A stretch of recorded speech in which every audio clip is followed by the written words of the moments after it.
ನಮಸ್ಕಾರ ಎಲ್ರಿಗೂ ಕೂಡ. ಇವತ್ತಿನ ವಿಡಿಯೋ ಬಂದು ನಮ್ಮ ದೂತ ಸಮೀರ್ MD ಅವರು ಸೌಜನ್ಯ ಕೇಸ್ ಬಗ್ಗೆ ಇನ್ಫಾರ್ಮೇಷನ್ ಕೊಟ್ಟು ಒಂದು ಕ್ಲಿಯರ್ ವಿಡಿಯೋನ ಮಾಡಿದ್ದಾರೆ. ಸೊ ಆ ವಿಡಿಯೋ ಮಾಡಿದಾಗ ಅವ್ರಿಗೂ ಕೂಡ ಗೊತ್ತಿತ್ತು ನನಗೆ ಈ ರೀತಿ ಪ್ರಾಬ್ಲಮ್ಸ್ಗಳು ಕ್ರಿಯೇಟ್ ಆಗುತ್ತೆ ಅಂತ ಹೇಳಿ.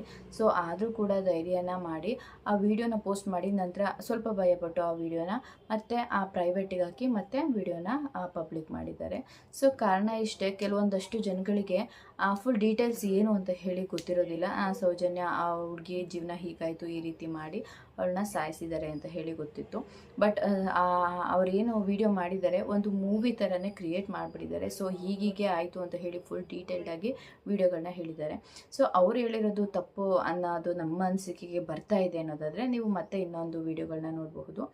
ಥರ್ಡ್ ಐ ಅಂತ ಹೇಳಿ ಇನ್ನೊಬ್ಬರು ಚಾನಲ್ನಲ್ಲಿ ಗಿರೀಶ್ ಮುಟ್ಟಣ್ಣನವರ್ ಅಂತ ಹೇಳಿ ಅವರು ಕೂಡ ಒಂದು ವಿಡಿಯೋದಲ್ಲಿ ಕ್ಲಾರಿಫಿಕೇಶನ್ ಕೊಟ್ಟಿದ್ದಾರೆ. ಸೊ ಏನಾಗಿದೆ ಅಂತ ಹೇಳಿ ಇದರಲ್ಲಿ ಗೊತ್ತಾಗುತ್ತೆ ತಪ್ಪು ಯಾರ ಕಡೆಯಿಂದ ಆಗಿದೆ, ತಪ್ಪು ಯಾರು ಮಾಡಿದ್ದಾರೆ, ಇದರಿಂದ ಅಮಾಯಕರು ಕೂಡ ಎಷ್ಟು ಶಿಕ್ಷೆನ ಅನುಭವಿಸಿದ್ದಾರೆ ಅಂತ ಹೇಳಿ. ತಪ್ಪು ಮಾಡಿರೋರಿಗೂ ಕೂಡ ಸಾವಾಗಿದೆ, ತಪ್ಪು ಮಾಡದೇ ಇದ್ದವ್ರಿಗೂ ಕೂಡ ಸಾವಾಗಿದೆ. ಸೊ ಇದರಲ್ಲಿ ಆ ಒಂದು ವಿಡಿಯೋಯಿಂದನೇ ಅವರು ತಪ್ಪಿತಸ್ಥರು ಅಂತ ಹೇಳಿ ಹೇಳೋದಕ್ಕಾಗ್ತಾ ಇಲ್ಲ. ಹಿಂದೆ ಆಗಿರುವಂಥ ಕೆಲವೊಂದು ಕೇಸ್ಗಳ ಬಗ್ಗೆನೂ ಕೂಡ ಎಕ್ಸ್ಪ್ಲನೇಷನ್ ಕೊಟ್ಟಿದ್ದಾರೆ. ಸೊ ಹಾಗಿದ್ರೆ ಇದನ್ನೆಲ್ಲ ಮಾಡ್ತಾ ಇರೋದು ಯಾರು ಅಂತ ಹೇಳಿ ಕ್ವೆಶನ್ ರೈಸ್ ಮಾಡಿದ್ದಾರೆ. ಸೊ ಹಾಗಿದ್ರೆ ಸುಮ್ಮನೆ ಯಾರ್ಯಾರನ್ನೋ ಸತ್ತೋಗಿರೋದು ಏನೇನೋ ಕೇಸ್ ಆಗಿರೋದನ್ನ ಇವರು ವಿಡಿಯೋದಲ್ಲಿ ತೋರಿಸಿಲ್ಲ. ಸೊ ಏನಾಗಿದೆ ಅಂತಂದರೆ ಅವರಿಗೆಲ್ಲ ಏನಾಗಿತ್ತು, ಅದಕ್ಕೆ ಕಾರಣ ಏನು, ಅದರಿಂದ ಹಿಂದೆ ನಡೆದಿರೋ ಇನ್ಸಿಡೆಂಟ್ ಏನು ಅಂತ ಹೇಳಿ ಫುಲ್ಲು ಎಕ್ಸ್ಪ್ಲೈನ್ ಮಾಡಿದ್ದಾರೆ. ಸೊ ಆ ಒಂದು ವಿಡಿಯೋಯಿಂದ ಅವರಿಗೆ ಇವತ್ತು ದೊಡ್ಡ ಪ್ರಾಬ್ಲಮ್ ಆಗಿದೆ. ಸೊ ಅವ್ರಿಗೂ ಕೂಡ ಬೆದರಿಕೆಗಳು ಬಂದಿದೆ, ಅವ್ರ ಫ್ಯಾಮಿಲಿಯವ್ರಿಗೂ ಕೂಡ ಅಷ್ಟೇ ಒಂದು ತೊಂದರೆ ಆಗ್ತಾ ಇದೆ. ಅವರ ಫೋನ್ ನಂಬರು, ಮನೆ ಅಡ್ರೆಸ್ಸು ಎಲ್ಲ ಲೀಕ್ ಮಾಡಿದ್ದಾರೆ. ಮೊನ್ನೆನೇ ಅದ್ರ ಬಗ್ಗೆ ವಿಡಿಯೋನ ಮಾಡಿದ್ರು.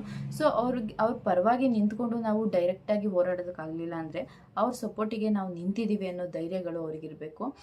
ಇವಾಗ ಅನ್ಯಾಯ ಮಾಡ್ತಾ ಇರೋರು ಪರವಾಗಿ ನಿಂತ್ಕೊಂಡು ಮಾತಾಡೋರು ಎಷ್ಟು ಜನ ಇದ್ದಾರೋ, ನ್ಯಾಯವಾಗಿ ಮಾತಾಡೋರ ಪರವಾಗಿ ಅದಕ್ಕಿಂತ ಹೆಚ್ಚಿನ ಜನ ಇದ್ದಾರೆ ಅಂತ ಹೇಳಿ ನಾವು ತೋರಿಸ್ಕೊಡ್ಬೇಕು.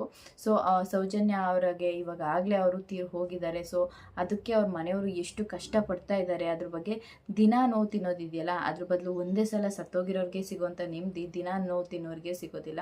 ಸೊ ಪ್ರತಿದಿನ ಅದನ್ನು ನೆನಪಿಸ್ಕೊಂಡು ಸಾಯೋದಿದೆಯಲ್ಲ, ನರಕ ಯಾತನೆ ಅನಿಸುತ್ತೆ. ನಮ್ಮ ಪುಟ್ಟ ಮಕ್ಕಳಿಗೆ ಒಂದು ಏಟಾಯಿತು, ಒಂದು ಆಕ್ಸಿಡೆಂಟ್ ಮಾಡಿರೋದು ಎದುರುಗಡೆ ಬಂತು ಅಂದರೆ ನಾವು ನಮ್ಮ ಜೀವನ ಇರೋವರೆಗೂ ನಾವು ಅವ್ರನ್ನ ನೋಡಿ ಬೈಕೋತೀವಿ.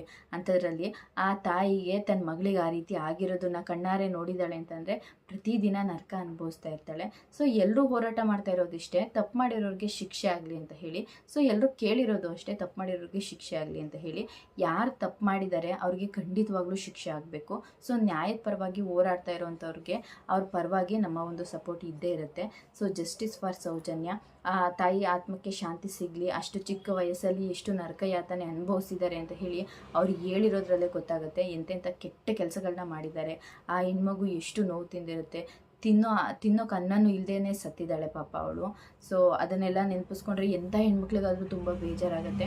ಸೊ ಆ ವಿಡಿಯೋನ ನೋಡ್ತಾ ಇದ್ದರೆ ನಮಗೆ ರಿಯಲ್ಲಾಗಿ ಇನ್ಸಿಡೆಂಟ್ ಆಗ್ತಾ ಇದೆ, ರಿಯಲ್ಲಾಗಿ ನಾವು ನೋಡ್ತಾ ಇದ್ದೀವಿ ಅನ್ನೋ ಥರ ಅನಿಸ್ಬಿಡುತ್ತೆ. ಸೊ ಇನ್ನು ಮುಂದೆ ಯಾವ ಹೆಣ್ಮಕ್ಳಿಗೂ ಈಗ ಆಗಬಾರ್ದು ಅಂತ ಹೇಳೋದಕ್ಕಾಗೋದಿಲ್ಲ. ಪ್ರಪಂಚ ಕೆಟ್ಟು ಕೆರ ಹಿಡಿದೋಗ್ಬಿಟ್ಟಿದೆ. ಸೊ ಈ ಕಡೆಯಿಂದ ಒಂದು ಕಡೆ ನ್ಯಾಯ ಸಿಗಲಿ ಅಂತ ಹೋರಾಟ ಮಾಡ್ತಾ ಇದ್ರೆ, ಆ ಕಡೆಯಿಂದ ಅದಕ್ಕಿಂತ ಹೆಚ್ಚಿನ ಪಟ್ಟಿಗೆ ಅನ್ಯಾಯ ಮಾಡ್ಕೊಂಡು ಬರ್ತಾ ಇದ್ದಾರೆ. ಸೊ ಕಣ್ಣಿಗೆ ಕಾಣ್ತಾ ಇರೋದು ಇದಿಷ್ಟು, ಕಣ್ಣಿಗೆ ಕಾಣದೆ ಮರೆಮಾಚೋಗಿರೋದು ಎಷ್ಟು ಅಂತ ಗೊತ್ತಿಲ್ಲ. ಸೊ ಯಾರ್ಯಾರು ನ್ಯಾಯದ ಪರವಾಗಿ ಹೋರಾಟ ಮಾಡ್ತಾ ಇದ್ದಾರೆ ಅವರಿಗೆಲ್ರಿಗೂ ಕೂಡ ನ್ಯಾಯ ಸಿಗಲೇಬೇಕು. ಮಂಜುನಾಥ ಸ್ವಾಮಿನ ನಾವು ಕೂಡ ನಂಬಿದ್ದೀವಿ. ಸೊ ಆ ದೇವರು ಯಾವತ್ತೂ ಯಾರಿಗೂ ಮೋಸ ಮಾಡಿರೋದಿಲ್ಲ. ತಪ್ಪು ಮಾಡಿರೋರಿಗೆ ಇವತ್ತು ಕೈ ಹಿಡಿದಿರ್ಬೋದು, ಆದರೆ ಮುಂದೆ ಒಂದಲ್ಲ ಒಂದು ದಿನ ಅವನಿಗೂ ಶಿಕ್ಷೆ ಕೊಡ್ತಾರೆ. ಅವರು ಶಿಕ್ಷೆ ಅನುಭವಿಸ್ತಾರೆ. ಅವತ್ತು ಅವ್ರು ಶಿಕ್ಷೆ ಅನುಭವಿಸಿರೋ ದಿನ ಸೌಜನ್ಯ ಮನೆಯವರು ಯಾರಿರ್ತಾರೆ ಅವ್ರ ಮನೆಯವರು ಎಲ್ಲರೂ ಆತ್ಮಕ್ಕೂ ಶಾಂತಿ ಸಿಗುತ್ತೆ. ಯಾಕಂದರೆ ಅವ್ರ ತಂದೆ ಈಗಾಗಲೇ ತೀರ್ಕೊಂಡಿದ್ದಾರೆ. ಸೊ ಹಾಗಾಗಿ ಅವ್ರ ಮನೆಯಲ್ಲಿರೋರಿಗೂ ಕೂಡ ನೆಮ್ಮದಿ ಸಿಗುತ್ತೆ. ಸೊ ಆದಷ್ಟು ಬೇಗ ತಪ್ಪು ಮಾಡಿರೋರಿಗೆ ಶಿಕ್ಷೆ ಆಗಲಿ. ಹಾಗೆ ಪಾಪ ವಿಡಿಯೋ ಮಾಡಿರೋವಂಥವ್ರಿಗೆ ಬೆದರಿಕೆ ಬರ್ತಾ ಇದೆ, ಅವ್ರಿಗೂ ಕೂಡ ನ್ಯಾಯ ಸಿಗಲಿ, ಅವ್ರ ಪರವಾಗಿ ನಿಂತು ಹೋರಾಡಬೇಕು ಅಂತ ಹೇಳಿ ಈ ವಿಡಿಯೋನ ಮಾಡಿದ್ದೀನಿ. ಸೊ ಹೆಣ್ಮಕ್ಳು ಸ್ವಲ್ಪ ಸ್ಟ್ರಾಂಗಾಗಿ ಇರಬೇಕು, ಏನೇ ಬಂದರೂ ಎದುರಿಸುವಂಥ ಶಕ್ತಿ ಇರಬೇಕು. ಸೊ ನಾವಿಷ್ಟೇ ಶಕ್ತಿನ ಪಡ್ಕೊಂಡಿದ್ರು ಕೂಡ ನಮ್ಮ ಶಕ್ತಿನ ಮಟ್ಟ ಹಾಕೋಂಥ ದೊಡ್ಡ ದುಷ್ಟರುಗಳು ಇರ್ತಾರೆ. ಸೊ ಅದ್ರ ಬಗ್ಗೆ ನಾವು ಎಚ್ಚರಿಕೆಯಿಂದ ಇರಬೇಕು. ಸೊ ಯಾರೆಲ್ಲ ಹೆಣ್ಮಕ್ಳು ಇರ್ತಾರೆ, ಓಡಾಡ್ತಿರ್ತೀರ ಹೊರಗಡೆ, ಸ್ವಲ್ಪ ಎಚ್ಚರಿಕೆಯಿಂದ ಓಡಾಡಿ. ಜನಗಳನ್ನ ನೋಡಿ ಯಾರೇ ಹೇಗೆ ಹಾಗೆ ಅಂತ ಹೇಳಿ ಮಾತಲ್ಲೇ ಮರಳಾಗೋದಕ್ಕೆ ಹೋಗಬೇಡಿ. ಸೊ ನಂಬಿಸಿ ಮೋಸ ಮಾಡೋರು ತುಂಬ ಜನ ಇರ್ತಾರೆ. ಪ್ರತಿದಿನ ನೋಡ್ತಾ ಇರ್ತೀವಿ, ಅಲ್ಲಿ ಹಾಗಾಯಿತು, ಇಲ್ಲಿ ಹೀಗಾಯಿತು, ನಮ್ಮ ಮದುವೆ ಮಾಡ್ಕೊಂಡಾದ್ಮೇಲೆ ಮೋಸ ಮಾಡಿದ್ರು, ಪ್ರೀತಿ ಮಾಡಿ ಮೋಸ ಮಾಡಿದ್ರು ಅಂತ ಹೇಳಿ. ಸೊ ಅಂಥದ್ದನ್ನೆಲ್ಲ ನೋಡಿದಾಗ ಹೆಣ್ಮಕ್ಳು ಜೀವನ ತುಂಬ ಕಷ್ಟ ಅಂದರೆ ಕಷ್ಟ ಅನಿಸುತ್ತೆ. ಸೊ ಸ್ಟ್ರಾಂಗಾಗಿ ಎದುರಿಸುವಂಥ ಹೆಣ್ಮಕ್ಳು ಇದ್ದಾರೆ, ಸೊ ಹೇಳ್ಕೊಡೋದಕ್ಕಾಗದೆ ಒದ್ದಾಡೋಂಥ ಹೆಣ್ಮಕ್ಳು ಇದ್ದಾರೆ. ಸೊ ಹಾಗಾಗಿ ಇವರು ನ್ಯಾಯದ ಪರವಾಗಿ ಒಂದು ಹೆಣ್ಮಗಳಿಗೆ ನ್ಯಾಯ ಕೊಡಿಸ್ಬೇಕು ಅಂತ ಹೋರಾಟ ಮಾಡ್ತಾ ಇದ್ದಾರೆ.